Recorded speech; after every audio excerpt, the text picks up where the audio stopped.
Following buildings of Mentogo district government in Beijing bear close resemblance to the Kremlin, with its copycat golden domes and arches. Only a few Chinese characters on the doorplate reveal that these newly erected buildings are for government use. Local residents share mixed feelings towards such unique buildings. I think these buildings look like a church. They're beautiful and special, but don't seem to quite fit the environment.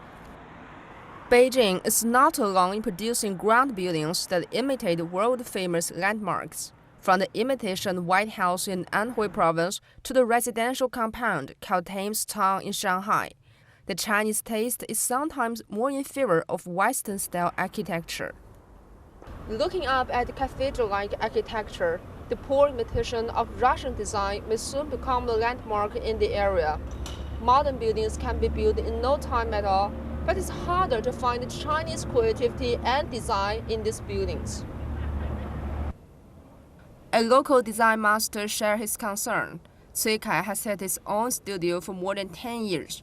Now with 40 engineers on his team, they have done more than 50 ground designs for the country. He says with the fast development of the economy, these replications are not just a simple coincidence. The philosophy of architecture in China used to require the design to be economical and practical. As the country is much richer than before, clients are paying more attention to the appearance of the buildings. The Western classical buildings are easily accepted in an aesthetic way.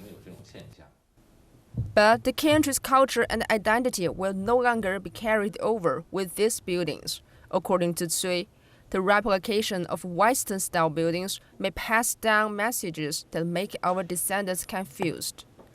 Walking down one of the most ancient hutongs in Beijing, this young engineer shares a similar view. Cao Wei is an award-winning designer. He said he doesn't object to the Western-style buildings, but they should fit the culture and the environment surrounding them. If you walk through hutongs like this in Beijing, you will never misunderstand the culture or theme here. Our local designers should open their minds and be more dedicated to their jobs. This city's identity could be easily lost if the designers care little about the history and the spirit of the city.